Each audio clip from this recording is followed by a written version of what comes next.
Hello, fellow cage-siders and denizens of the internet, and welcome to another edition of Wednesday Night Shooting. I am your co-host, Andrew Swift, just Andrew Swift. I got no other titles anymore. And obviously, as always, joined by Tanya Rogers. But I just wanted to say something to start off about a very unfortunate thing that happened in wrestling Monday night, which we learned a little bit more about last night. So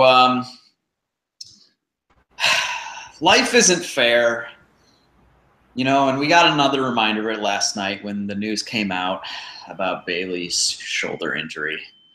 It looked pretty bad from the very first second on Monday when she was kind of tossed to the outside and hit the ropes weird and hit the canvas, hit the mat weird and hit outside weird, and she was immediately kind of favoring her arm and shoulder. And now we have confirmation, if not how long she'll be out, that definitely something is wrong. I mean, I know some people are still saying that, oh, it's might be at work, but it definitely is not at work. Or it's the best work of all time. The video of her discussing like the injury was like heartbreaking, and it was kind of a reminder to me that these are very real people behind these characters. A big singles title match at SummerSlam, which was then assumed to launch what was probably going to be a massive sort of angle for her and Sasha, is a really big deal. And to miss out on that because of injury is a really big setback and really awful. I mean, we all know she's an immense talent, and she is. You may have forgotten it, but she is. But much more importantly, by all accounts, she's a lovely person in real life. So let's hope she has a speedy recovery and comes back better than ever. Injuries are never fun, and this one sucks especially bad.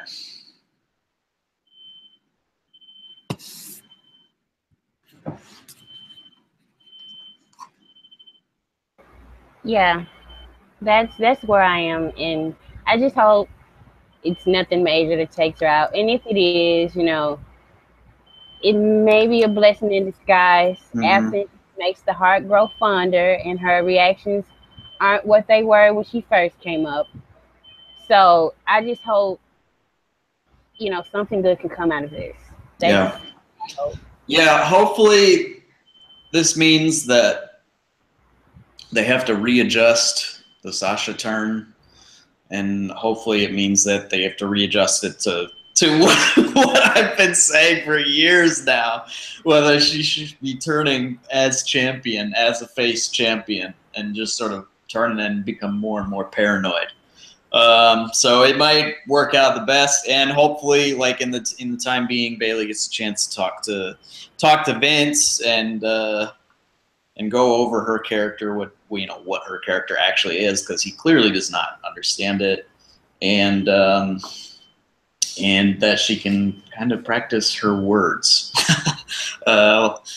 So yeah, but it's still a bummer, like missing a big show, like 2 years, Yeah. 2 years after her big coming out party in the same arena.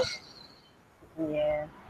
That's a bummer, but it was good to see so many people from the rosters giving her support, and she's definitely loved and supported, and that's always good to see. Yeah. So let's dive right in. I guess we'll talk about the programming and stuff, but the thing I really want to talk about is first, because I've been dying ever since I read this tea. We gotta talk about Enzo Amore. We have to. You know what's funny is I was walking home from work today and I was like, did that happen before last week's show? I couldn't remember, so I'm glad that this is coming in at the top. I'm excited. It happened Friday. Okay. And the young lady in question tweeted it out. And I'm trying to find it as I talk about it in case people haven't read her tweets. Because I definitely retweeted it, and she actually corresponded with me. And And I believe her. So, for those unaware, apparently, while in Buffalo for a house show, afterwards, Enzo Amore comes to a strip club and was very braggadocious. The DJ made it seem like, you know, he was a big deal, and he was talking himself up as a big deal. And he said a lot of questionable things. He said he insinuated that a lot of the female wrestlers started off on the pole. He is famously dated Liv Morgan, who is decidedly white. I know some people are like, yeah, she got that yo yo yo. No, that's nothing but white girl stuff right there. But apparently he was quite enamored with all the black ladies' anatomies. So only gave her $10 while trying to get her to leave her place of employment and go to his hotel room, where he alleges that he just wanted to smoke weed, which is a violation of the wellness policy, but he bragged that it's only a fine. He also called the other ladies working, one of the other ladies, a whore. He referred to them as whores. And he was just an all-around douchebag. Now, this also ties into bringing to the table when they all but confirmed that Roman Reigns, in fact, did kick his ass off of a tour bus for being an asshole. Now, so I was all like, oh no, it's the booking making Enzo seem like a slime bag, but no, I was wrong. He's a slime bag in real life. So, yeah, he lost a fan that week. This past weekend. I cannot. There are very few things. I fortunately have never had to resort to stripping, but I know a lot of strippers, surprisingly, and they're very nice young ladies, and they're doing what they have to do in this world to survive. And I feel as though if you are going to be in the presence of a beautiful young lady, and she is going to be gracious enough to sit in your lap, of all things, and spend all her valuable time with you, because time is money for everybody, but no more so than a sex worker. So if you don't have the cash, then move on. Don't try to. We call them stunners. What people try to stunt and act like they got more than what they have, or even if you do, be stingy with what you got. I don't like that. I don't appreciate those people. So tip your strippers and tip them well, because these ladies, some people say it's the easiest thing in the world to do. I think physically it may be easy for some because they're talented enough to be able to dance and do all those gymnastics on the pole. Psychologically, for a woman, it's one of the hardest things to do, to trade your sex for money. So if they're doing that, please give them the respect to pay them properly. $10. Like, I am a waitress. One of my jobs, I have two. I am a waitress, and I make $10 in like 10 minutes. So that, I was aghast. I cannot. I have nothing more. And if WWE is gonna bury that motherfucker, bury him underneath the earth, please. Thank you. I'll enjoy it. I'm still looking for that tweet. What are your thoughts on this issue? Yeah, that was something else, wasn't it? And it was kind of confirmed how the female locker room thought of him when Naomi responded to, when she quote tweeted some person who was like, who made some reference and tagged Enzo actually, and she like did a bunch of like emojis with dollar signs or something like that. So that story is out there, and I saw Liv Morgan tweeting about like it's deleted now, but she was talking about like guilty pleasure of the single life or something like that, and it was like, what? Hold on, look, ruh-roh. So, which is how old is Enzo? He's 30 and Liv is like 23, right? Hold on. Yeah. And they're not even, and he's on the road and she's down in Florida, so I don't know how that would have worked, but I don't know. I don't understand wrestling relationships. And Enzo kind of seemed, it's funny because like there was, back in that feud with Lana, it was like, God, I really don't like this guy. And then like the cast promos, it was like, oh man, like that was, this is gonna be some interesting stuff. He's doing some good babyface stuff, and then this came out and it was like, nah, all right, I don't care anymore. Like I'm very much over this whole bit. Mhm. Like I wasn't big on Cass anyway, so like it's just like. I mean, Cass was my bathroom break as we went over. Like he's literally my bathroom break. So, yeah. Shame on you, Enzo. Yeah, shame on you, Enzo. Yeah, it's. If you're in a strip club, you should tip the strippers well. Like I don't understand why you wouldn't do that, especially if you are like I'm not even gonna say the word you use, braggadocio. Like holy shit, you beat me with that one. But yeah, especially if you're just acting all the big shot. Like come on, the fuck out of here with that shit. Right? That's like, ridiculous. That's the whole thing. She was expecting a big payday, right? Like those when somebody and she's not a follower of wrestling now. Heard of wrestling, she's like, well, I didn't know it was that popular, but if they say it is and he got this money, let me go get it. Right. And it's not like there's a ton of high rollers rolling into Buffalo. It's Buffalo. So go and get it, but he wasn't offering, I guess. I don't know.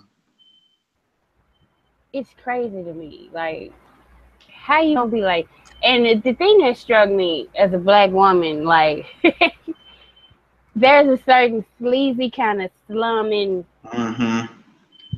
aspect to it when you're dating the antithesis of what you're allegedly attracted to. It's no good. It's no good. I can't. Yeah, he is a cheap G. Like I've gotten tipped more just for bringing somebody a glass of water. And these women are literally there to be your sexual fantasy for the night. And you're bragging about how much money you got, and money ain't a thing. That's like if Jay-Z, Kanye West, and Drake pull into a strip club and they ain't tipping. It's like, why are you here? Like, leave that. She probably would have made more money just, working on someone else. Yeah. Some local joker. And I posted the tweet because it's a thread. Because it could, like, with each tweet she got, my mouth got wider and wider, and I was like, no. And for these people, I love how people, like, somebody's a stripper, that means they're automatically dishonorable. Fuck those people. Not credible. And you need to cut that out. Cut it out. And it's just like, no. I can't. I'm done with Enzo. May he rest in peace. I mean, wasn't there a bit on Bring It to the Table or whatever, and they're talking about the Heat, and they kind of confirmed like the bus story? Was that a thing? Yes. Okay. Yes. And then Meltzer was like, I'm so glad that that story was confirmed because Meltzer's been getting a raw deal because a couple of his stories, people are just like, oh no, he's lying, he's making it up. Ever since the whole Morrow situation kind of blew up in his face a little bit, he's lost a lot of credibility. But he was not lying about that bus incident and then I go to thinking about that video I saw on Twitter with him giving Roman them shoes, which he probably got for free. He didn't pay for them. He did not buy them shoes. We can pretty much confirm Enzo did not buy them shoes. But at first I was like, oh, that's cool. He giving Roman some shoes because he's a locker room leader. Yeah, because Roman kicked his ass off the bus.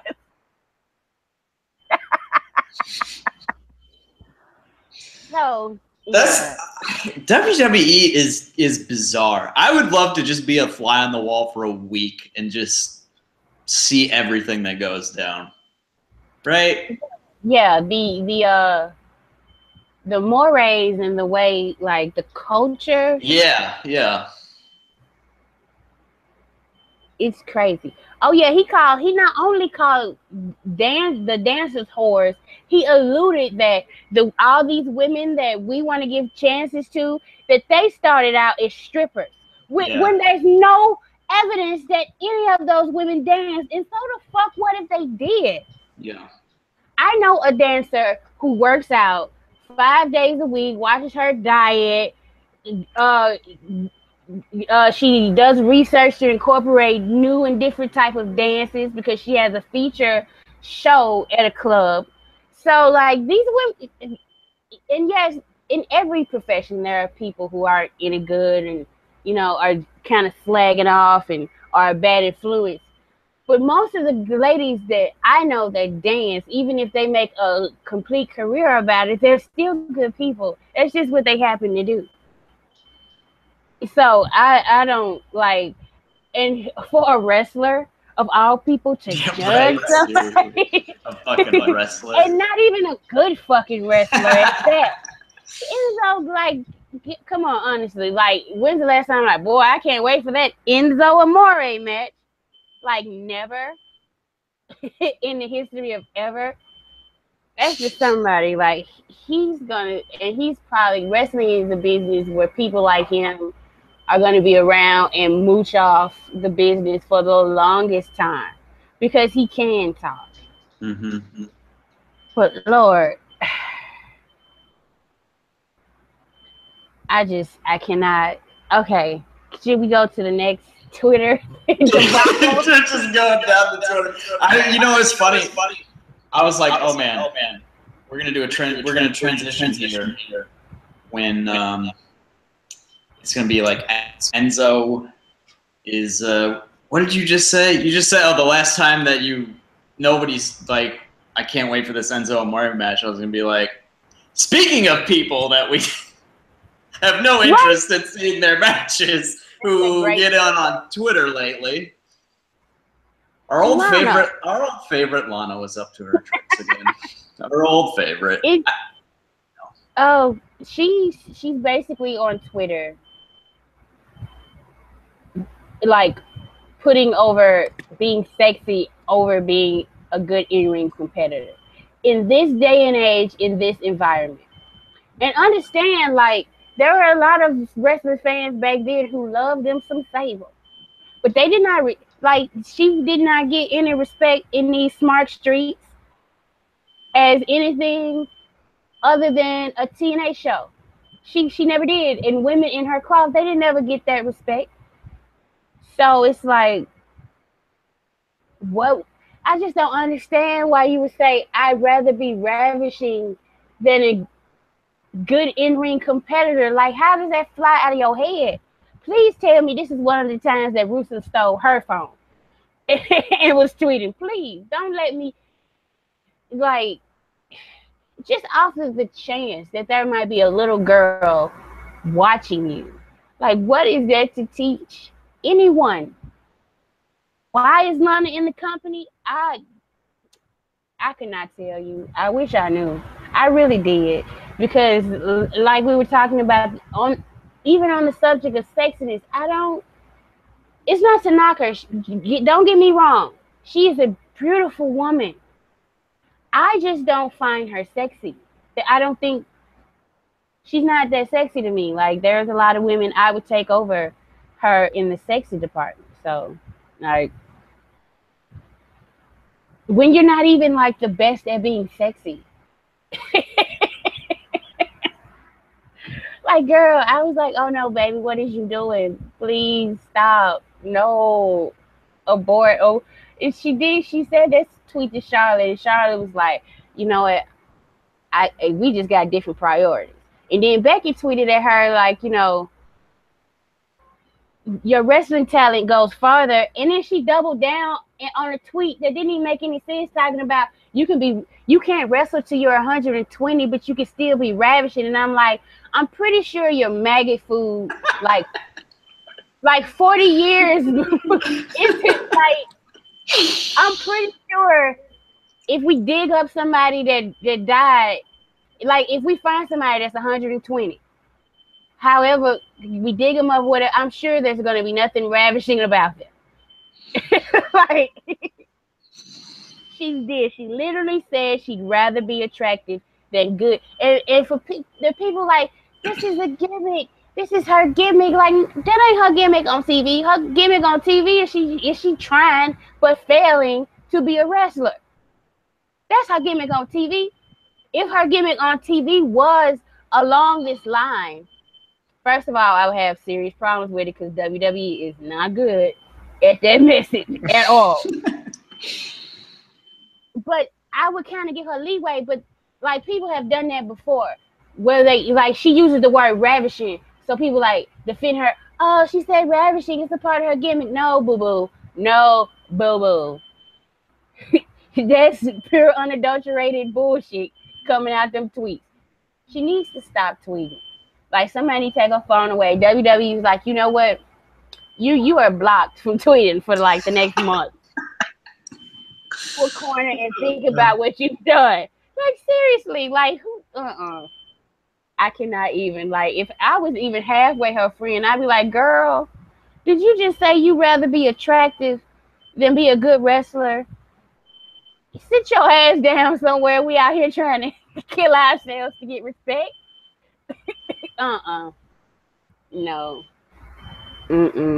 I can't. That's how you build a like if Charlotte don't squash her ass next week, just knock her down and put her in the figure 8 and that'd be it. Like seriously, what? Oh Lord, I cannot. Yeah, they call us more women. Right? Seriously, my God. At a certain point, it's just like Lana getting clowned all the time in the ring is gonna have diminishing returns. I feel like we've already started to get there. Like I love the Naomi trio. I love that. All that popped me so huge. Then hopefully Charlotte clowns her, and then it's just like I don't want it. And then, oh, poor Becky. I just had a image in my head where like Lana gets a cheap roll-up win on Becky, and I'm just poor Becky. Look, if that happens, I don't advocate for shooting, but well, Becky's got to learn to shoot. She's gonna get into a shoot fight here, over on Twitter with this cyborg lady. I don't know. I actually don't know her name. I mean, isn't that her name, Cyborg? Yeah, but she has a real name, right? Doesn't matter. She's Cyborg. That's her name. That's an MMA person. That don't matter to they enter wrestling. That's how I feel. Right? Yeah, they're fake. I tell you, yeah. Charlotte's tweet was good, but I kind of wish she would have just been like, "Then why am I wrestling you next week?" Like, I kind of wish she just would have just shot, like, and just been because she was just like, "Oh, we have different priorities," but she should have just been like, "Then fuck you. I don't want to wrestle you. You're not worth my fucking time." That would have been great. Although I pop for basically everything Charlotte does now because the world has turned. So, that would have been great. I didn't even see Becky get involved, but Becky on Twitter last night was killing me because I swear to God, Becky at like 11:30 gets on Twitter after she's had 2 glasses of wine and just fucking tweets for like half an hour, just a little buzzed. And I call her 2 Drink Becky, and it's my favorite person on Twitter. I swear to God, it just kills me every time. It's great. Yeah. See, there's good stuff in wrestling. It's just mixed with awful stuff. Oh, so I'm gonna pose this question because I know people. When soon as Bayley got injured, let's not blame Nia Jax. Oh boy. Why not? Seth got shit from Bret Hart and everybody else after Finn Bayley got injured. How come we gotta go soft on Nia? Because she's a woman? No. There's been 3 instances now where somebody had a bad spot and Nia Jax was their opponent. She dropped Charlotte on her head right after WrestleMania. And a lot of people don't realize that, but there was like, people had to send out like, yeah, Charlotte got dropped on her head, but she's okay. She was just a little banged up. She didn't get a concussion. But that absolutely happened where people were like wondering, like, is Charlotte okay? And they were like, yeah, Charlotte's okay. And that was sloppy. I don't give a fuck. That was 100% slop. It was a shoulder break. All she had to do was just I don't know. Like, not drop her on her head. Right, not dropping on her fucking head. And then there was the incident with Emma, where Emma's eye is like, it looked like some blood vessels burst or something after their match, and now this. So, like, yeah, we always like she needs to be more aggressive, but like, maybe she don't. Like, I just don't like. It's clear to me. I don't know about anybody else. She's just not getting it. Like, and I said, and it's just not me picking on Nia, because I said the same thing about Baron Corbin. Like, they've been in the consistent spot and for over a year now, and the reactions are just not there. Nia Jax, and I know it's the music and how she comes out, but okay, for instance, if you gave Roman Reigns that same entrance, do you think people would not boo him as soon as they see him? Yes. She gets no reaction. It's still like, okay, well, here she comes. And like, I just don't like, I think some serious evaluation needs to go down to how valuable Nia Jax is to the division. That's all. You know, it's this is kind of related. You know what's funny is I just woke up from a nap before we did this show, and I had a dream that prominently involved 2 old high school friends, Nia Jax, and a discussion over potato chips. Really? I swear to God, that's a shoot. I swear to God, I don't really remember what else happened. We were at like some club or bar or something. It was very confusing. It was very confusing. That's why I've been in like a haze for the past like 30 minutes, just trying to piece together what my brain was going through in that moment in time. It was some weird shit, man. Some weird shit going on, I tell you. Oh, wow. That's what I'm here for, is comic relief. Okay, so in that same vein, since we're talking about that, we also have to talk about Shinsuke Nakamura. Oh, yeah, that. Dropping John Cena on his fucking head. Yeah, I know that's the shit in New Japan. I get it, but let's try not to do that. Now, yeah. And like, people were like, well, Cena didn't rotate, or the way Cena's built and all that. I mean, okay, but let's try to. And then apparently Baron Corbin hit his head on the announce table or something. Yeah. like, I know it's wrestling and people get hurt, they get injured, that happens, but just, don't kill each other. It's not actually a shoot. That's all I'm saying about that. SummerSlam is kind of filling out on, especially on the SmackDown side. I don't think they made any new matches for Raw, but they signed like 2 matches at least for SummerSlam for SmackDown, which neither one I'm particularly interested in. No, yeah. But let's go ahead and banter about those. The first one is I just dubbed this the world's most disappointing feud between AJ Styles and Kevin Owens. It's Boy, not over. that is accurate. It's not over because Kevin Owens' shoulder clearly was not down when he got pinned. So there's a rematch, and Shane McMahon will be the referee. I suppose they're adding Shane to kind of spice it up and make this thing interesting.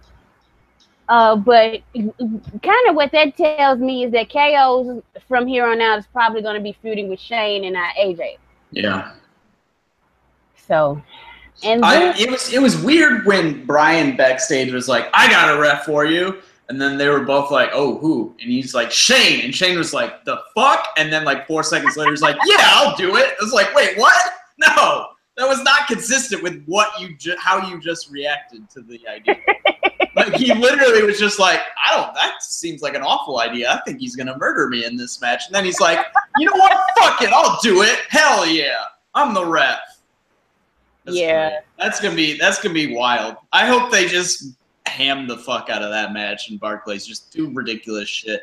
I feel like ever since they botched the finish, then like the ref bump that missed Mike Chioda by a mile, like he was not even close to being actually hit.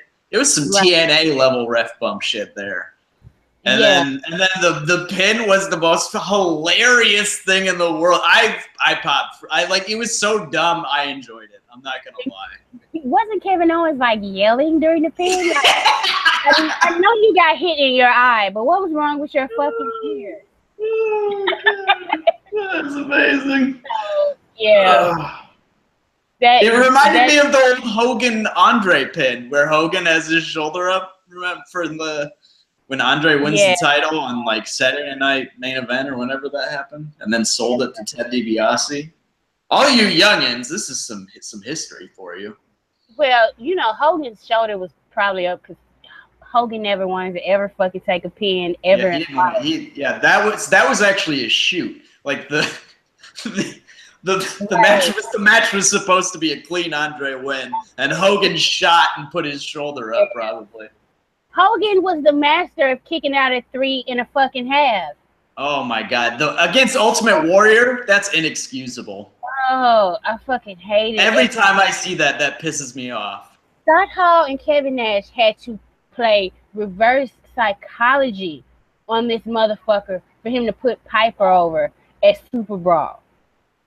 Like, they had to, like, convince him that, like, him putting Piper over was actually, like, putting Hogan over in a way. Like, and when I heard that story, I was like, are you fucking kidding me? How huge is your ego? It's not real.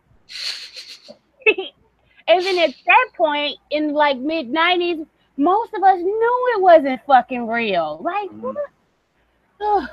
See, I'm telling you, I got this intuition. I never liked that motherfucker. I didn't either. I'm with you, Tier. I'm with you. I never liked that motherfucker, and I was proven right. Yeah.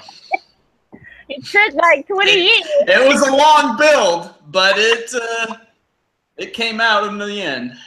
Oh God. Okay, so the next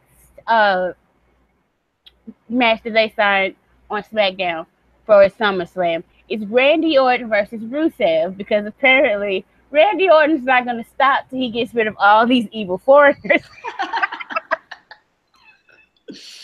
Oh Jesus! like that would kind. I would kind of like that gimmick if Randy Orton's like, look, maybe I just don't like foreigners. Right. I kind of pop for that, you know. So, uh,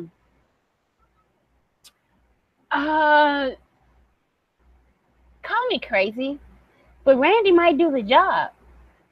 You think so? Just because, simply because, like, I don't think wins and losses at this point in his career. Like, I think he could show up and just be like, "What am I doing? I'm losing again. Cool, Yeah. let's do it."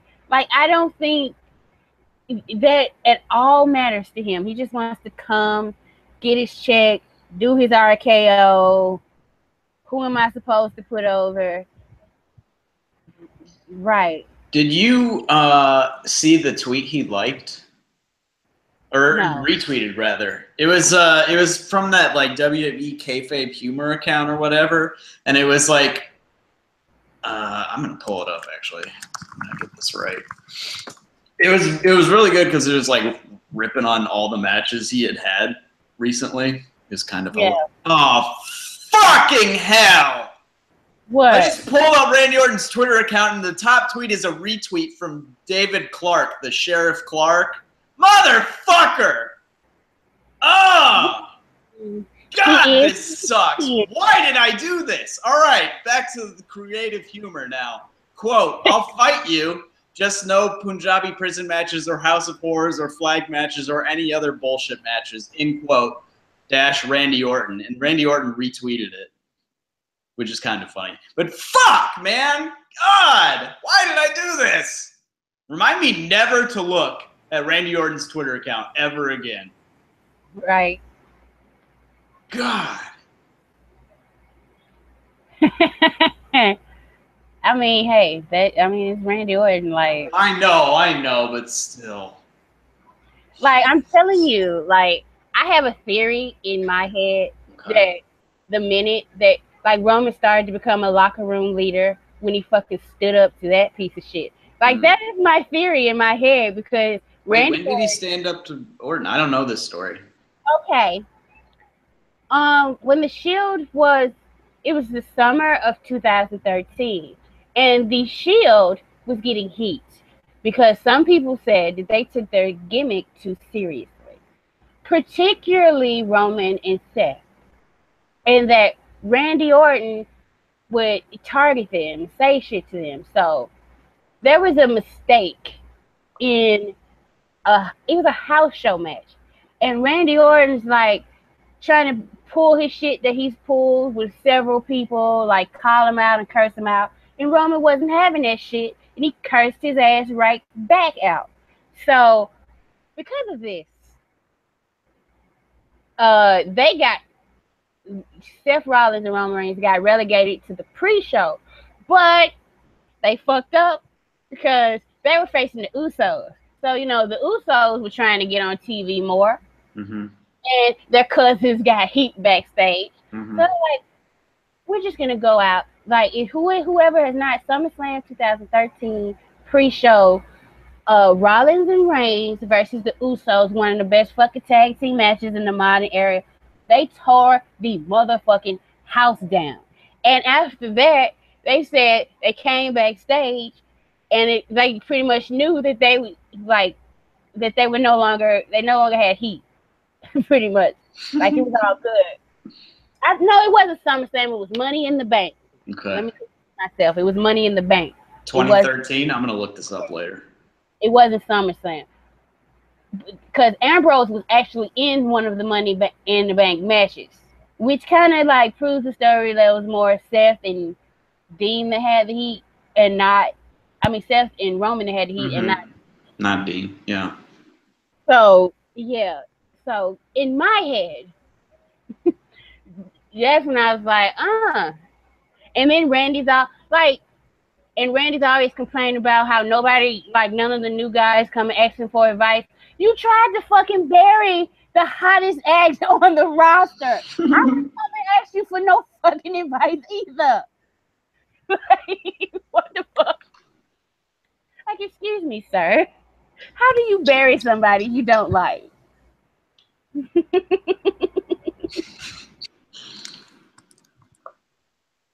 Oh, Orton is still the same guy who used to sexually harass the women on the roster. And Maria Canales and Kelly, he drug her through the mud and was talking about how all the men she slept with backstage, which, like, if she wanted to, like, have a whole line of men waiting, why is it his business? He mad he wasn't in that Congo line? Like, seriously. There's a story about Randy Orton when he first became world champion, that he walked up to a group of women in a club and said, which one of y'all want to suck my cock? So, yeah, he may have come a long way, but he's still that same person. Absolutely. So, Rusev ain't my favorite, especially considering who he married to and how I think he enables that behavior. But I hope Rusev does beat him, because he has more upside at this point than Randy. Like, that's true. Yeah, that's a good point. Rusev could go on a little monster tear run, especially considering, like, the biggest monster they have on SmackDown is Baron Corbin. You know, so it's not like who sucks. Yeah. Big lad. So yeah. Speaking of Rusev, he had a wild TV match. Chad Gable. Boy, I tell you, Gable was already getting Gable. He was getting, like, the crowd into it big time in his first singles match. I mean, like, he's had a couple of singles matches before, but that was still, like, ostensibly Alpha was still a thing at that time. Yeah. You know, even if we, like, were like, oh, what's that? You know, something's going on here. But yeah, boy, I tell you, he was getting the float over belly to bellies. Like, those were huge. People were going nuts for that. Can we talk about how he was doing Kurt Angle stuff? How he's doing his moves? Yes, and Jason really isn't. So it's like, is there something there? Is there another twist in this tale? Please don't. Please just let it be like what it is now. I don't need another twist. You don't think it could be interesting where they're like, I posted Kyle Decker, who also contributes to K-Shy Seats, tweeted that, you know, Jason Jordan might be Angle's son, but that doesn't mean Chad isn't. Gable isn't. Yeah. Right? It's just either that, or it's like he's doing that to make a point. And I don't think how much of a homer, like, a lot of the agents are. I don't think that they would allow him to, you know, like the agents. I don't think they would say, yeah, do all Kurt Angle's shit. Just to, like, throw shade at a Raw Angle. Like, I don't think it's like that much Game of Thrones backstage, but who knows? No, yeah. Let's hope not. Shit. Yeah, because why would you? Please don't tell that kid to do that, because that's like Vince's personal angle. Please don't do that. He will be.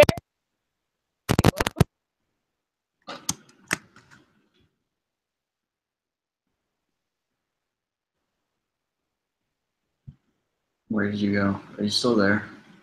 Yeah, I'm still there. Oh. Yeah, you have some microphone issues going on.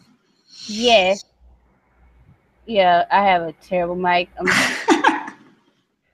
trying to hold it together. But yeah, it's interesting. It's a great match though. Chad Gable has it, and, like, if he keeps shining, and then Jason Jordan's kind of like, and Jason's on the, like, A show, like, can't just be decent on Raw. Yeah, you got to step up and. Yeah, especially with the level that, like, the main event is performing at such a level. Yeah. Everybody else kind of has to pick their shit up, you know. I think the tag teams are taking that cue, because I'm really interested in what could happen with Dean and Steph. Oh my God! Right. I love it. Like, they're doing a complex story and they're doing it well. Like, I cannot believe that. Yeah, what the fuck is going on? Like, how is this a thing? Like, and I can kind of buy Dean's story that Seth picks this fight with a tag team, knowing that he's going to get his ass kicked and that the crowd's going to want Dean to come save him. And Dean looks like the bad guy if he doesn't. But then, like, during the beatdown when Dean was out there, he was fucking crawling towards Seth. Like, I was holding my heart like, oh my God, no, it's happening. And it's like, all the emotion from the breakup was between those two. Mm-hmm. So, like, I don't think Roman really needs to be involved in this. This is kind of like, it's Shield related, but it's not quite the Shield yet. Because Roman's like, I think I've explained to people why, like, it wasn't that big a deal to Roman versus Dean. Like, Dean was the only child, grew up really rough, didn't have a real big family. So the people that got close to him, he really, really fucking trusted. And like, Roman has a million cousins, and he like, yeah. And I have a big family, so you're bound to, like, there's a cousin that you might love him, but you can't fucking stand him. So it's like really no big deal to Roman because he's always had that family and he's always had these type of bonds. So it wasn't that much of a heartbreak to him. So he was more able to pick himself up and move on from it. Whereas Dean and his background, it makes it harder. So, Lord, that story. And God, if they make them tag team champions, I'm gonna cry. I'm gonna be so full of emotion. I think that's like where they're going, where Steph and Dean gonna be a reluctant team against Sheamus and Cesaro. Yeah. And that's why they have the other three tag teams just like bumbling around with each other right now. Mm-hmm. So, which, like, I don't know, maybe they'll like try to throw all of them in a match together and Dean and Seth fail, but then I think No Mercy is the next pay-per-view and it's a Raw pay-per-view this time. So like maybe they'll get another shot at it but I'm very interested. Like, some people are saying this is going to lead to a Dean heel turn, and I don't see that at all. Like, how could you, like, WWE is tone deaf on a lot of shit, but I just do not believe they're that damn tone deaf. Yeah. That's a step too far. Yeah, before we leave this subject, can we all talk about Burn It Down? Oh my God. That was, I swear, that was one of the most amusing things I've ever seen is just Twitter at that moment. Everyone being like, the fuck was that? Literally my entire timeline of wrestling folk. Yeah. All the other journalists were obviously not tweeting about it, but you know. It's scary. I'm not gonna lie, I felt kind of old because it was a jump scare. I was like, what the fuck? The fuck? Jeez, yeah, don't do that to me. So now that I know it's coming, I can brace for it. But seriously, I'll listen to that shitty faux heavy metal, and all of a sudden somebody just screams, "Burn it down!" And then I'm sitting here like scared, waiting for the rest of the song, and that was it. So like, there was a lot of new music this week, actually. Well, that's not new, but it was like revamped. Yeah. Jason Jordan. Like, I don't know if you remember like GeoCities where you could like you could take a piano and a bass and other things and like mix it together and make your own thing. Sometimes, like, that was like back in the day because I used to make wrestling websites, and that's what his song reminded me of. Like, really badly put together music, very bad. It was terrible. And I think Big Cass's music is an improvement, but it's still kind of seems like they're trying to make him Diesel. Yeah. Kind of seems like they're trying to make him Diesel. He is not Diesel. No, he's not. He's barely test. Yeah. And the Usos. Oh, which we did not talk about how what they fucking trolled the shit That was out of great. That was everybody. really good. Like at first, you thought it was Big E until he started varying from like what Big E says, and then their music they have them rapping on it, which I have not heard. I haven't listened to the song yet, but I can't wait to because I'm just so glad that like I remember when everybody hated the Usos and they sucked and get rid of them and I can't stand them, and I was just sitting there like, when did everybody start hating the Usos? And I still like them and I still stuck with them, and now they let them turn heel and let them be themselves more, and I love it. I really do. I loved everything about that segment. The Twin Peaks thing. Woo! That was some good shit. That was really You good. remember that show? Cause I'm gonna tell you, like, I know my mom, when I was a little girl, used to watch that show, Mm-hmm. and I just remember as a little girl, like, being confused as fuck, like, what the hell? Right? Yeah. Like, I didn't know what. Like, I was like, what? Wasn't it like? Was that the show that was set in the hospital? Hospital. Is that not the show? That was not a hospital, and like, it ended up like it was in a snow globe. Like, it was like a kid. It was set in some kid's mind or something. I don't know. I can't, like, maybe I'm crossing up stupid shows my mom used to watch. I don't remember what the fuck that show was about. There was a woman who was like killed, and then this detective comes in and tries to investigate, and everything is all fucked up and weird and just gets bizarre, basically. St. Elmo's Fire is the show I was. Yeah, I was like, hospital. What the hell are you talking about? That was the show where it turned out it was in the little kid's mind. Was that a David Lynch show too? I don't know. Maybe it's possible. If it was really fucking weird, then maybe. Like most of, I still to this day, like my mom sits and watches Murder She Wrote episodes that I swear to God she has seen before, and watches like she's never seen it. It's the weirdest thing, like.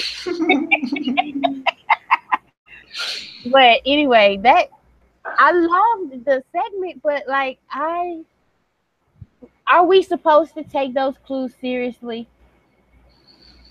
Like, did Breeze actually figure it out? I don't like. It doesn't make sense if he figured it out from that shit. Like because none of it made sense. On wood. The syrup on wood was fucking hilarious. I'm sorry, but and then the whole bit where like they all start fake laughing. It's just like Fandango's face doing the fake laughing is the most captivating thing I've ever watched in any medium. I swear to God, I was just like, this is incredible. What is going on? I loved it so much. It was amazing. I actually sent it to a couple of my good friends, non-wrestling friends who are big Twin Peaks fans, and they're like, yeah, that was pretty good, actually. And I was like, yeah! Look at that. Wrestling. Getting over. I don't really remember that show, though. Yeah, it was on in like 90, 91, so it was, we were pretty young. Yeah. So I was like, and my kids were watching it like with the weirdest and I was like, for once, I can relate, kids, because I don't know what the hell. Like I heard of the show, but I didn't know what references, and then they had Lynch, and I was like, why did they have that? But it was a show by David Lynch. David Lynch, yeah. I got it after I read, but I thought it was cool, and I was also like, I cannot wait for like Fashion Blue and 21 Fashion Street. You said Fashion Wire. It's never gonna happen, but I want it so bad.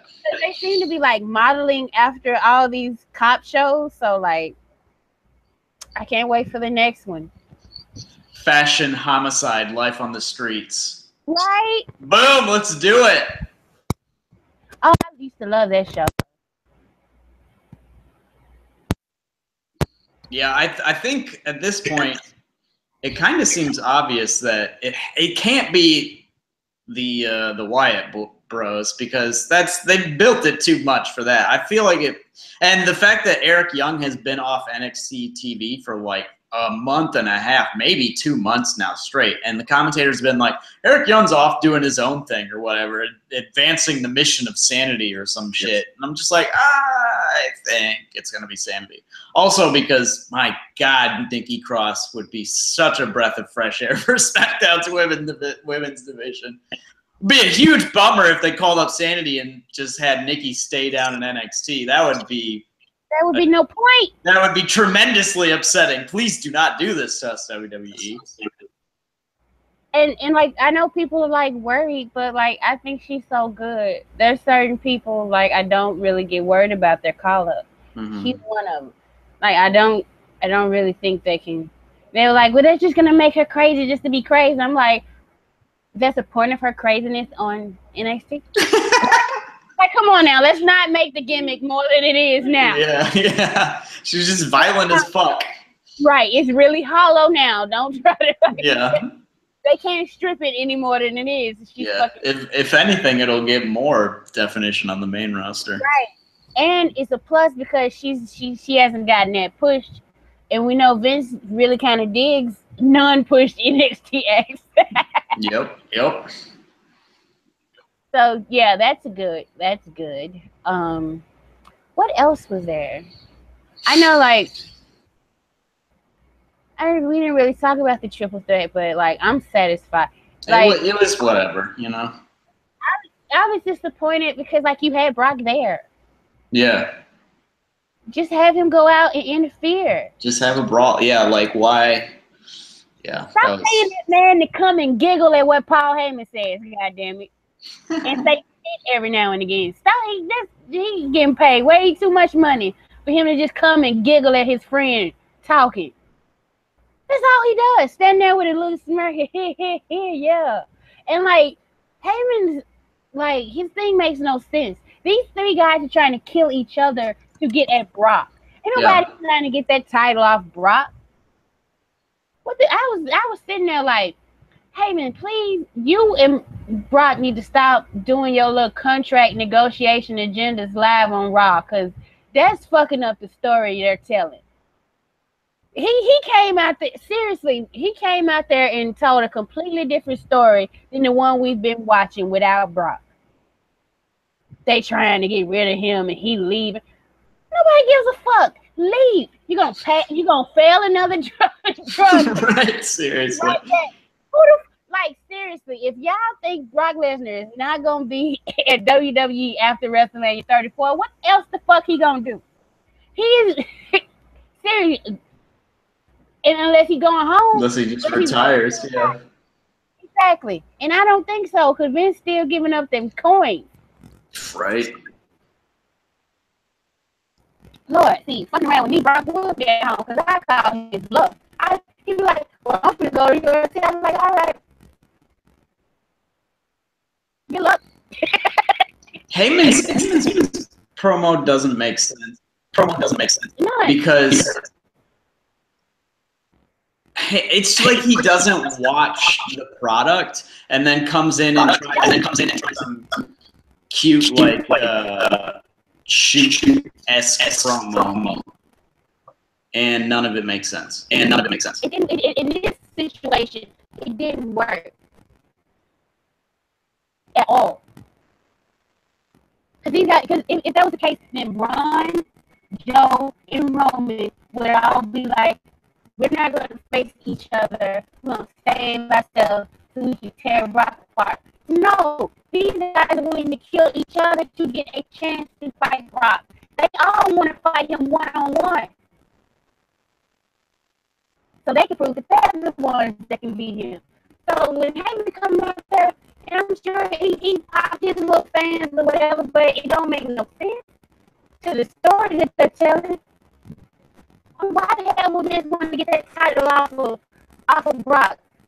When the last time that title made its debut in Barclays, it was a joke. People could pay attention to the match that was jeering the belt. I bet you that's not gonna happen this time. So no, it didn't make medicine. It didn't make storyline sense. It was just Heyman spouting his bullshit and doing his long contract negotiations on TV. That's what that was. Nobody is like, who cares? This man is not going nowhere.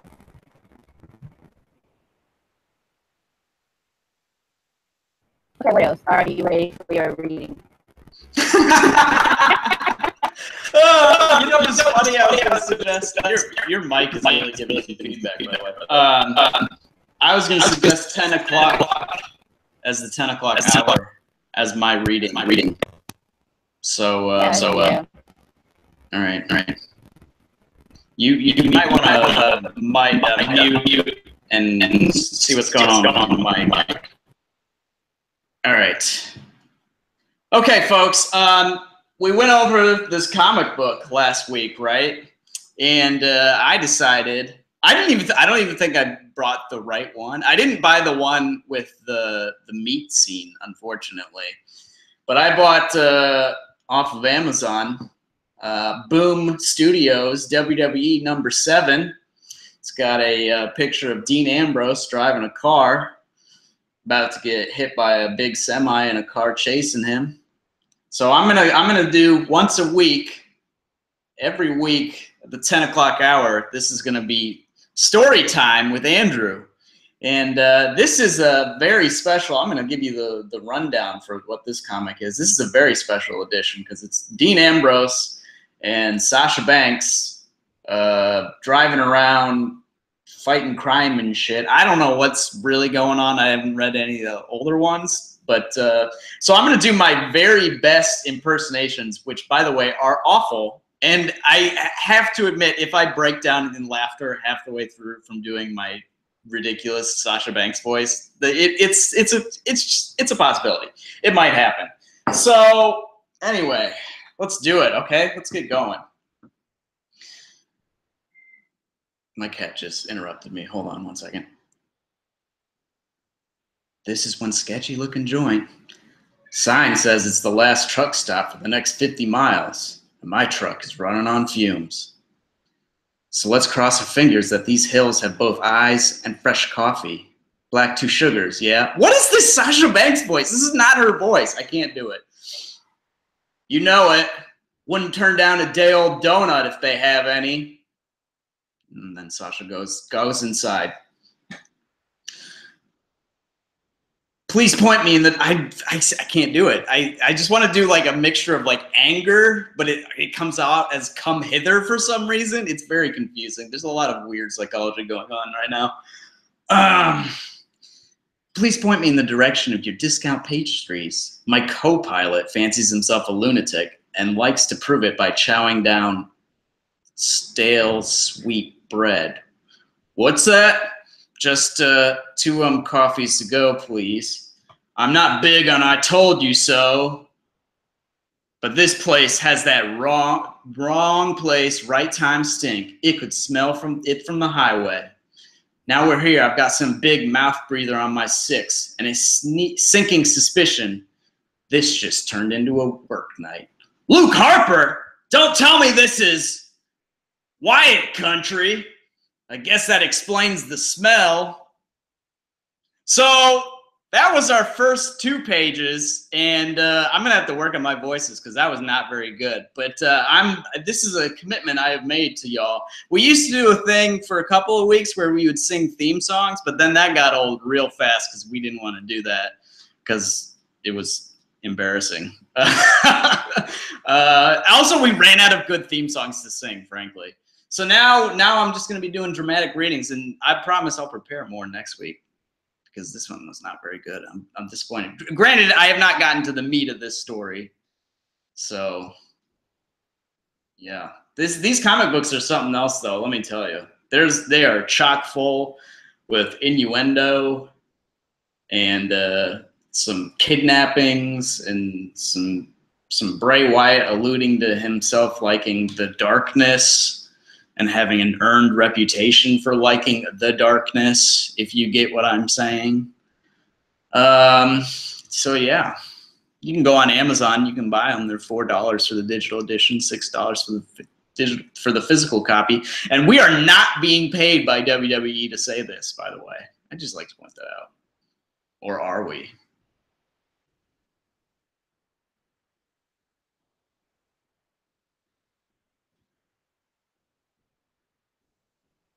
I can't tell if you're back now. Should I just keep doing my reading? Are you gone? Have we lost Tanya? Oh, boy. Guys, I don't know what else to say. All right, well, while Tanya is working on her stuff, I guess I'll field questions from the audience. What shows do you guys want to see spoofed by Fashion Files, by Breezango? We've talked about how I wanted to see The Wire. I would love to see like a Brooklyn Nine-Nine bit if they were just amusing, you know? Oh, Tanya says her mic is fucked, so I'm flying solo. This is exciting now. Yeah, so I'd hope they kind of keep doing it, and I hope even after like the revelation of who attacks them comes out, that they still kind of work these parody angles, if not every week, at least every once in a while, because it's been really good television and really helped SmackDown quite a bit have get its feel back for what it was like back in last fall and last winter. Other than that, what else happened in WWE television this week? I did not watch NXT because, like I said, I was taking a nap and having strange dreams about dill, pickle, potato chips, high school friends, and Nia Jax in a bar. And Nia Jax was mad at me in this dream. I'm going to tell you what I think happened when I woke up, what I can best remember. I think she was mad at Tanya and I for like talking shit about her and Lexi, if I remember right. It was very confusing. And then like some old high school friends were there and they like somehow knew each other. It was very confusing. And it was kind of like, it's kind of like how every dream is kind of like a David Lynch TV show. It's all metaphor and nothing makes sense, really, you know? It's just a whole bunch of mishmash thrown together. Okay, I have not watched either Justified or Renegade, so those answers do not help me. But I appreciate it, Adam and Marcel. I don't know those shows, though. What else happened in WWE this week? Kyle O'Reilly debuted on NXT, apparently. I've only seen like 1 or 2 matches of him when he was in Evolve for a minute, and I didn't really care for him. He's an old Ring of Honor guy, I guess. Whatever, you know, that's a thing. Those guys are a dime a dozen. Until you give me something like with the Roddy Strong vignettes, I really don't care about any of those. Like Bobby Fish, I don't know who that guy is.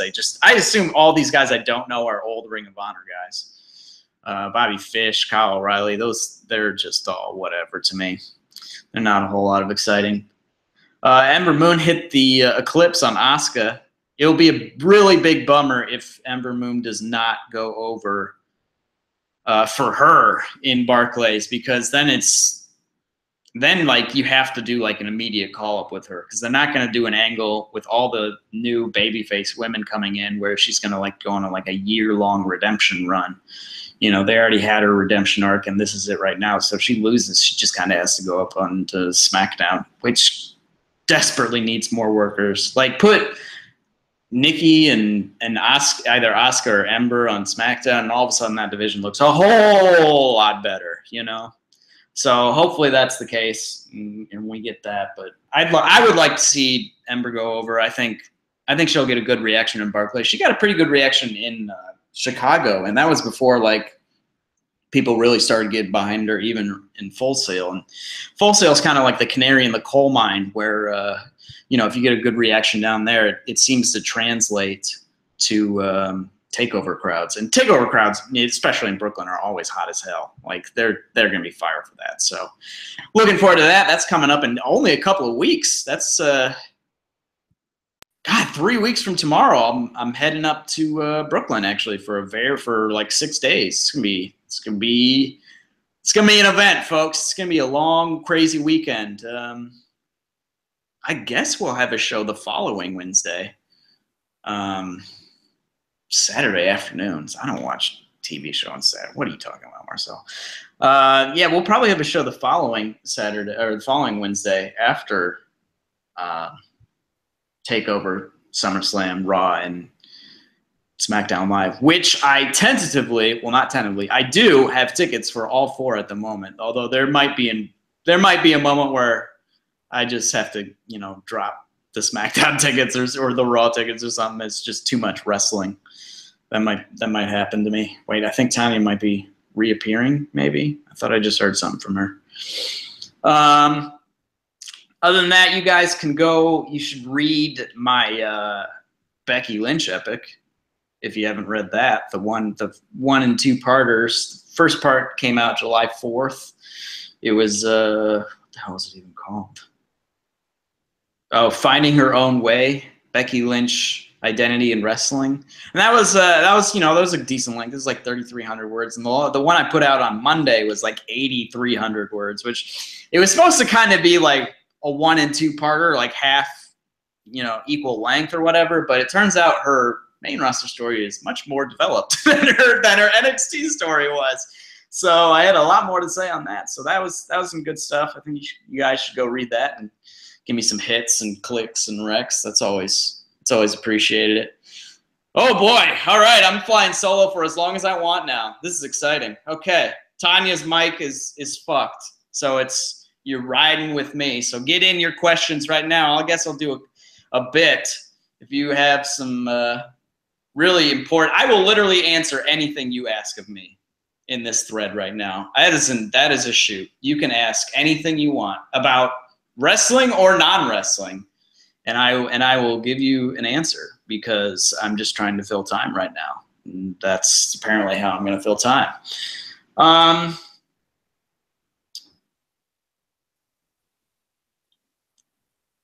It's funny, like 1 week after I attended Raw, when I was like so high, and you guys heard me last week about how high I was on WWE. Just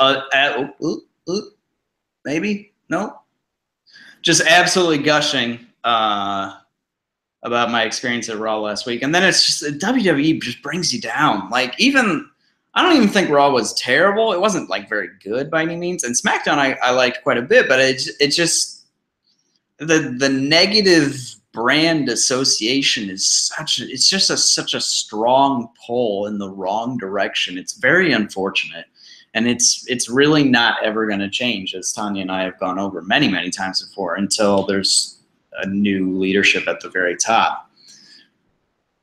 Bella RD3, is that Bella for the Bella twins? I have to assume that is.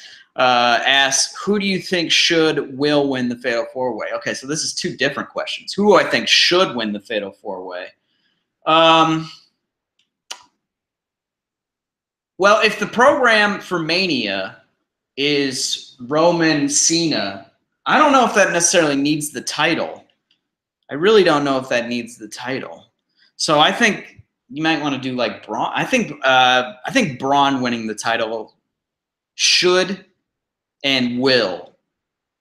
I think I'm going to go both Braun Strowman. I just feel like it's his time. I feel like it's the time to put over a hot act, and he is a super hot act. And the reaction in Barclays to his win will be one of the biggest babyface reactions you will ever hear. Like, people will lose their fucking mind. Oh, Adam, that's a really good question. Cena versus Nakamura opinion. I liked it. I thought it needed like 7, 8, 9, 10, 11 minutes more time. But I hope they get a longer match on a pay-per-view, because it felt like it was like 9:51 Eastern time. And I was like, this match has been going for like 7 minutes or so, but I feel like it needs another 18 and not another 8, you know? So I kind of wanted it to get more time. I liked it. I thought it was fun. I thought it was a really fun match. I thought Nakamura was good. I thought Cena was good. The whole thing was surreal.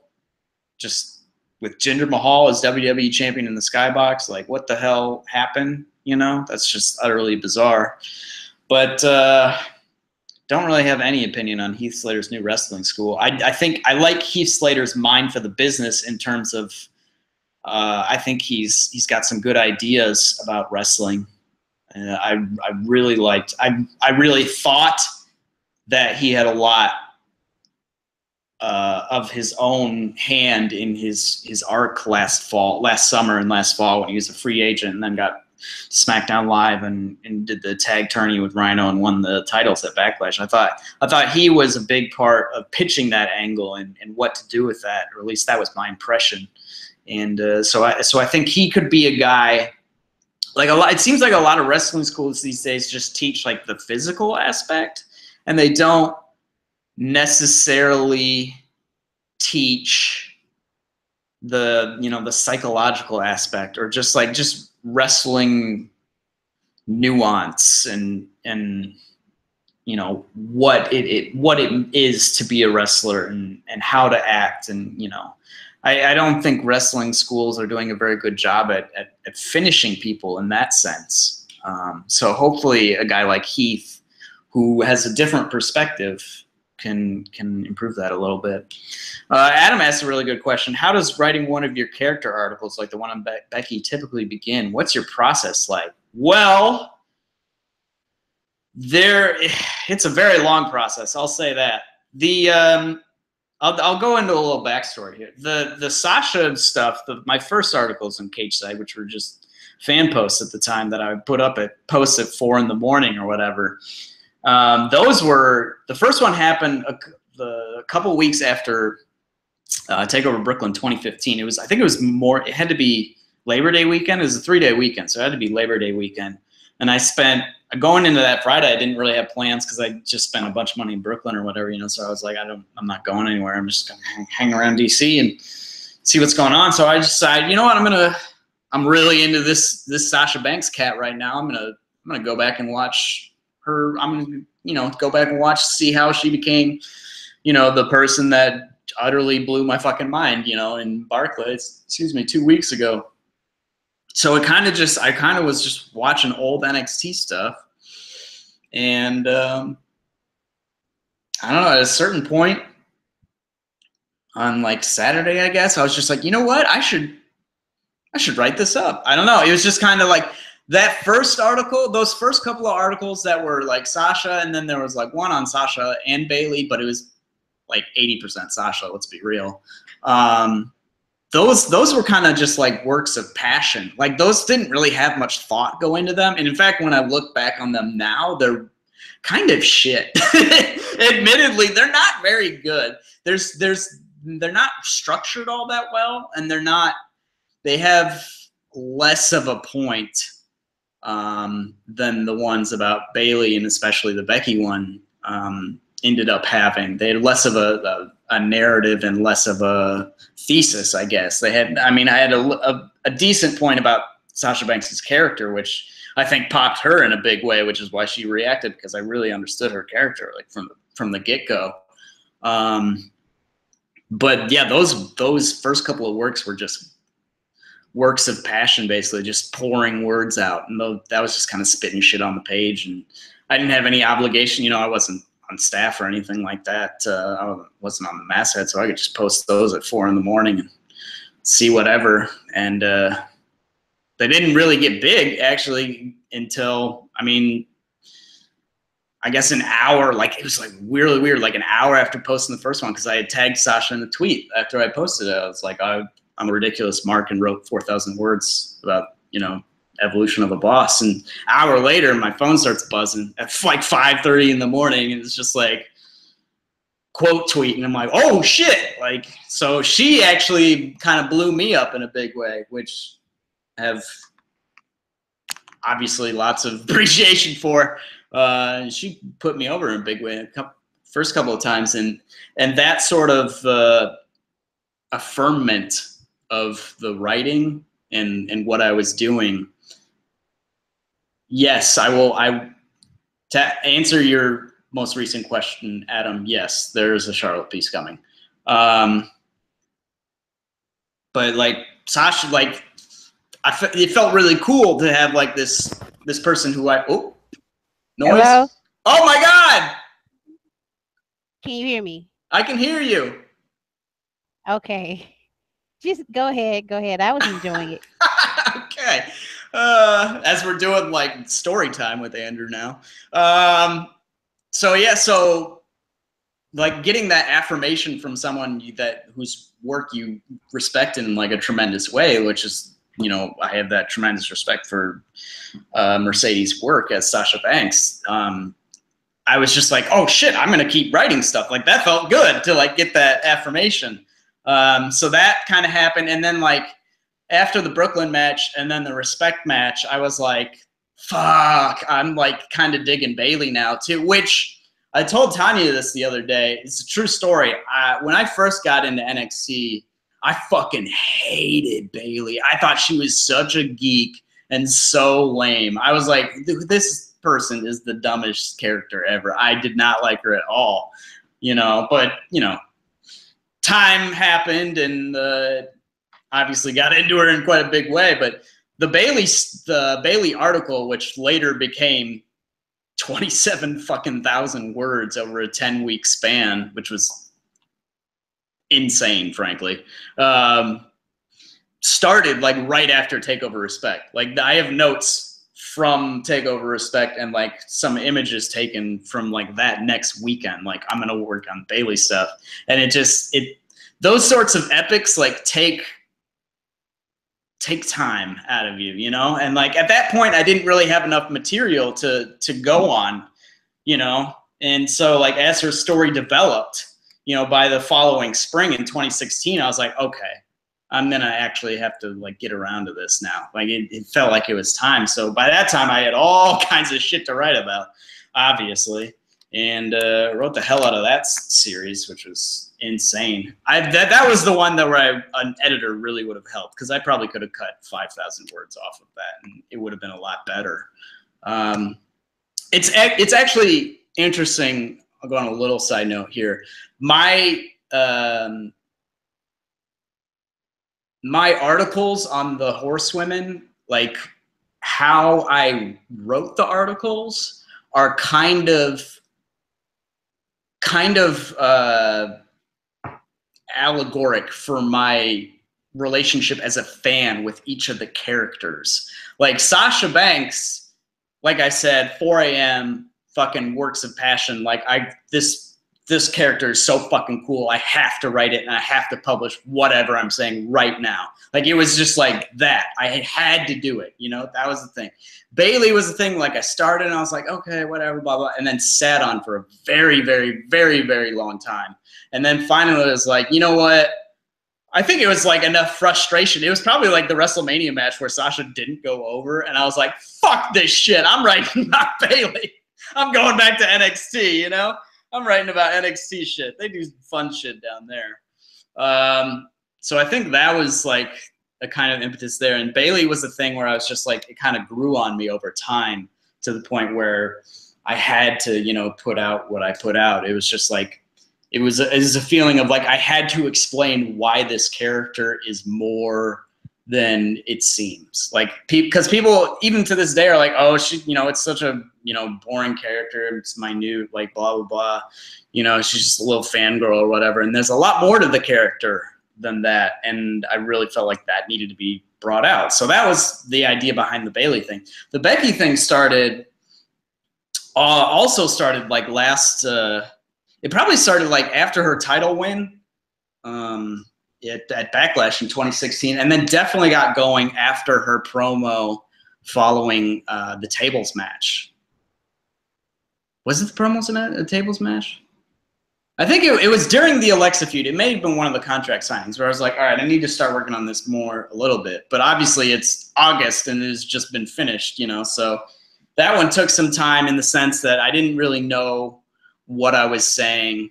And Becky kind of, for me, I really identify with the struggling aspect of her relationship of like wanting something and not having it and, you know, working for it and kind of being a little bit,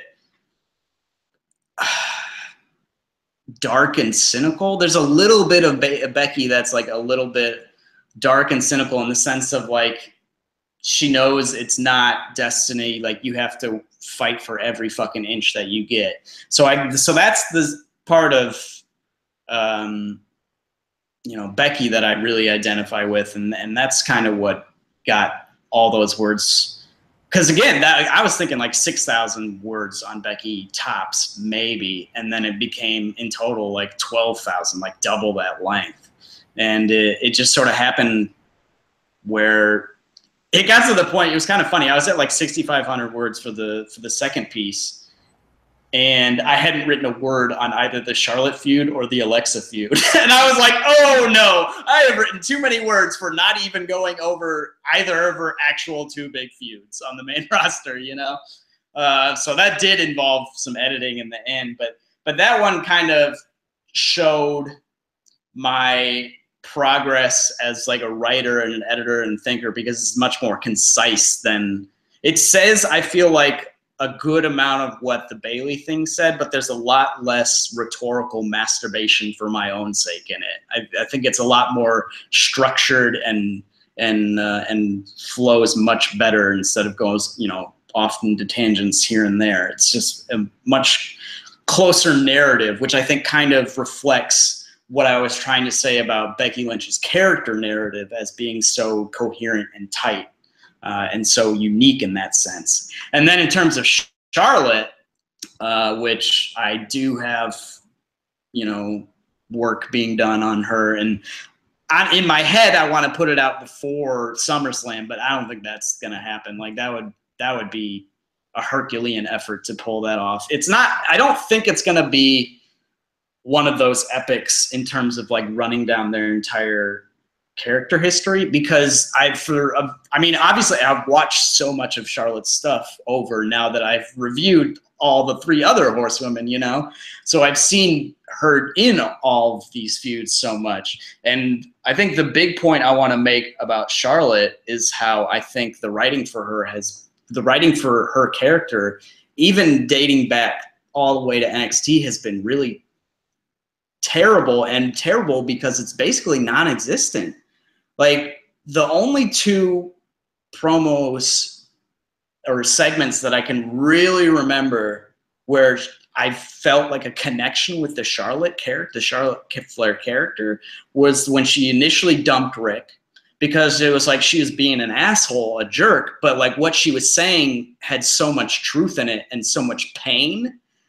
And kind of shoot pain too. Like you could tell, like there was, he was a shitty father. Like I think we all know that. Like he was jet setting, high flying with all these random girls or whatever, and she was growing up and not really having that father figure, there all the time. So like her promo there, I thought was terrific in the sense of it really felt real and felt substantial and felt like it gave her some development. And then the one she did after Rick came back after the Falls Count Anywhere match last November 28th on Raw, when Sasha won her third title, when the following week when Charlotte came out and was like, I want to apologize to Rick, and then Rick came out and she was like, fuck you again, but added to it in a way. I thought that was really good too. And I feel like the Charlotte Flair character, the idea I have in my head for it is that she is like a legacy, and the character is afraid that no one will appreciate her for her own talents, and that people will just assume that, oh, she's a Flair, oh, she gets things handed to her, people like her because, the management likes her because she's a Flair or whatever, and that the character is afraid of this being like a defining aspect of her, which is kind of what her driving force is, to be so fucking good in the ring and prove herself in such a big way. Like that is the driving force of the character, how I see it at least.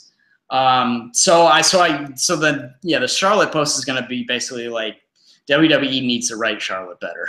It's going to be a weird 180 from all the me not liking Charlotte during the Sasha feud. But again, that was mostly that was meta shit. That was booking and company shit. I had issues with the company, not really stuff I had with the performer. I mean, it leaked into criticisms of the performer, which was unfortunate. But over time now, I've really grown to appreciate her and think she's a tremendous talent. And so, yeah, so that's going to be the Charlotte piece. And I don't know, the Four Horsewomen, like each of them, I kind of said it with the Becky stuff, but like each of them, I feel like kind of has one small little part inside of me in the sense of like of how I identify with each of the four characters in a way. And like Sasha is like the idealistic like crusader who has a chip on her shoulder, which I very much identify with, like extremely so, as, you know, somebody who has a little bit of an ego on them and thinks they're the fucking best and wants to shout it from the rooftops and gets really fucking angry when when people don't acknowledge it.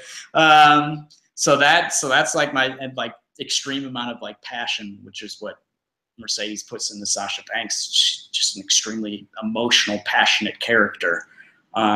So that's kind of like that. Bayley, in terms of like the innocence, I really kind of love, like, not necessarily a little bit of the like naivety, but just the innocence and like the good-natured, good-heartedness. I like to think that I have a little bit of that inside of me. And Becky, like the fighting and the struggling.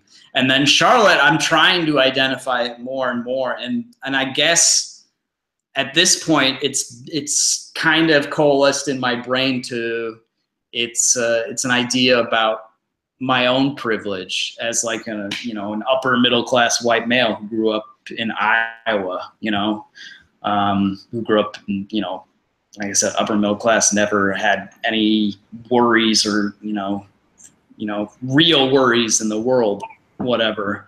And I think it's going to be sort of an examination on that. That's how it's going to play into the Charlotte bit. Now, in 2017, the Midwestern white male is one of the oppressed men in the world. In the world, not just this country. Y'all so oppressed. People are really fucking dumb. like really, like seriously. But I feel like that's gonna be an evaluation of privilege. Or I don't really know. The Charlotte thing is still kind of circling through my head a little bit. I'm not quite nailed it down yet. But that's kind of, I've talked for like 15 minutes straight there. Nobody has commented, so I assume everybody has turned off at this time. Like, what the fuck is he talking far too long? I see the viewers; they're listening. Yeah. Okay. I just wanted to say, I don't think Braun should win this SummerSlam. I love that. I'm talking for 20 minutes about my fucking journey here, and you're like, I don't think Braun should win. That's perfect. Fucking Roman stan. Ugh. Okay, it's not because of Roman, because he is young and he has plenty of other opportunities. I want Joe to win so he can get his gold watch and in WWE and solidify his place in their Hall of Fame. That's I want, and it's just as big as a reaction as Braun's gonna get. Joe will get the same one because everybody fucking loves Joe. And even though I talk shit about how he's not able to go, that's because he gave his best years to that fucking company, TNA, and he deserved. I think he deserves it. I think he's earned it. I think he's the main reason the big lads division is so hot right now, because he be spitting hot fire on that microphone. So that's what I wanted to add. Of course, I love your writing. I love that you do the Four Horsewomen. I hope you'll expand it one day to other women. But I know it's a labor of love, so you can't just pull it out of thin air. You take a lot of time with it. I also encourage people, if you're on Twitter, to find these great memes that have gone with Naomi's slap to Carmella.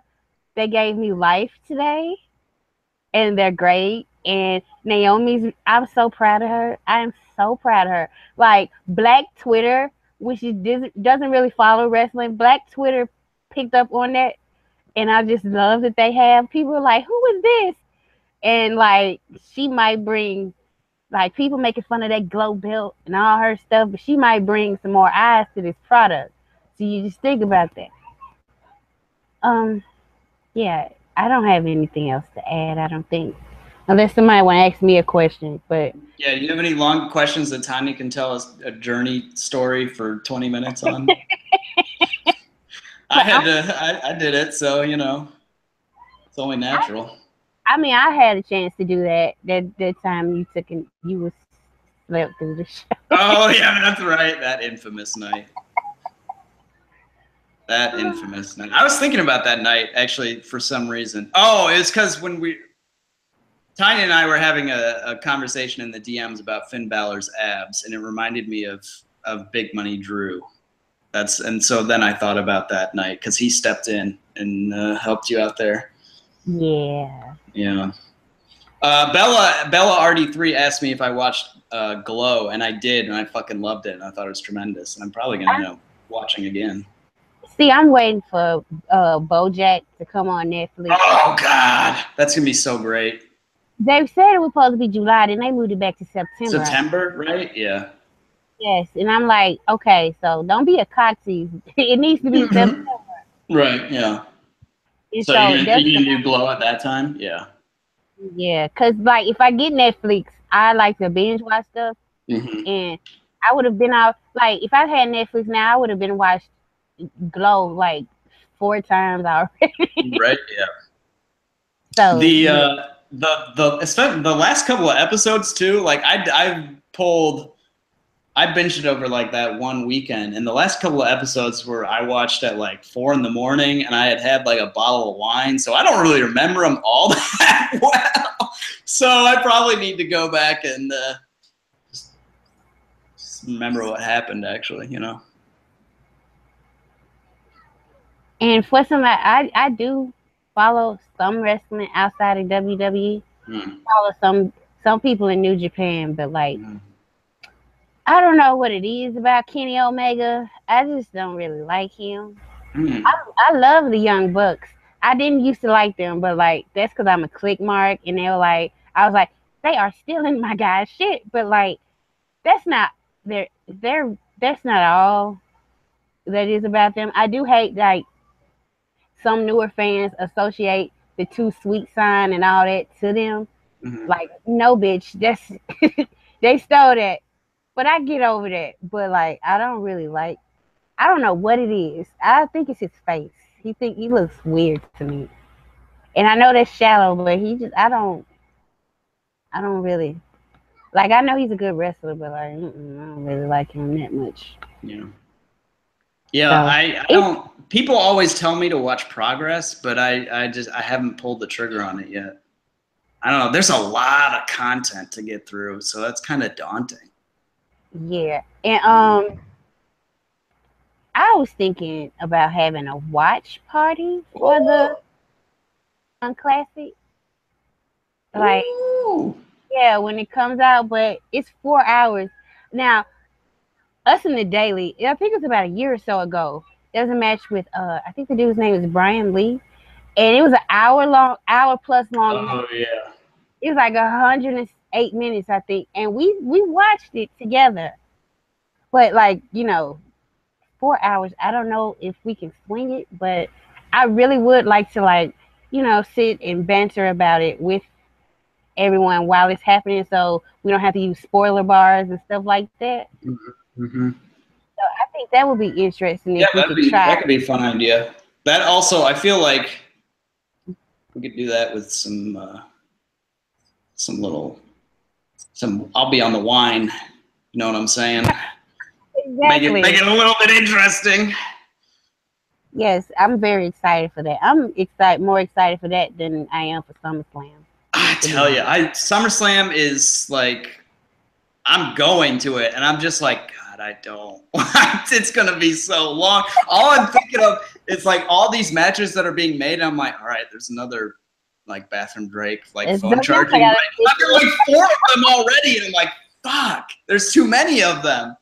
Like shit, man. And if it ends up like that, if they for some ridiculous reason do end up running Alexa Nia, if that's the women's match, I'm not going. I'm straight up selling my ticket if that's happening. Like, and I know I said last week that like the big lads had hooked me in, and that's true. But man, that will just be I feel like such a dumb fucking move that I won't be able to. I will just go hang out with my friends and watch it later. You know. Until it's like they say, oh, well, Bayley's shoulder was just barely hanging on, and that match was like the end straw. Until somebody says that, I'm blaming Nia Jax. I'm sorry, I don't care if y'all don't, and she should not get rewarded for injuring somebody. I just don't like that. Well, the current WWE champion did, so yeah. If you want to get into some real Game of Thrones shit, right? Paul's 2 biggest push acts in NXT, Finn and Bayley. Jinder got his reward. Just saying. So, do you think the crowd is actually going to chant USA during Nakamura? Oh, fucking Christ! I don't think so.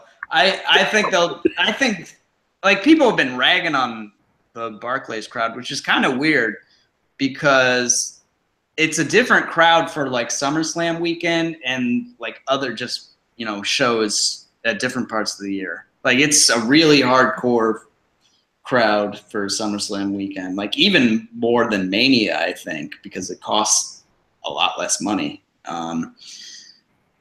So I think there'll be a lot of like Nakamura chants, Nakamura. Like, how is he going to do his current gimmick? I don't know. He's gonna feud with America, and Nakamura's gonna come and defend America. Well, why should he? He just like moved here like a fucking year ago. Right? Yeah.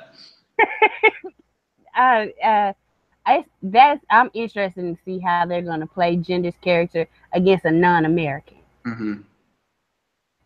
So. Yeah. We'll find out. It's coming up, not too far away now. Less than 3 weeks. Yeah. Did you say you got something to do next week? Do I don't think so. Oh, well, what was I saying? You weren't sure about like if we're gonna have a show. Oh no, that was the week after SummerSlam. Oh, okay.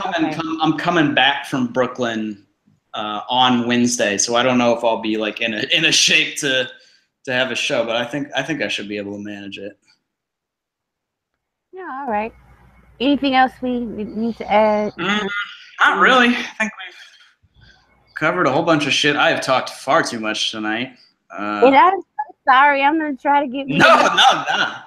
It was an experience. Let me tell you. I mean, it happened to you once, and so it was destined to happen for me at some point. And I'm just glad that some people actually asked me questions. Fucking Adam Rice. Adam Rice bailed me out with that question. Be like, oh, I can totally talk about myself writing for like 20 minutes. I can pull that off. That's no thing.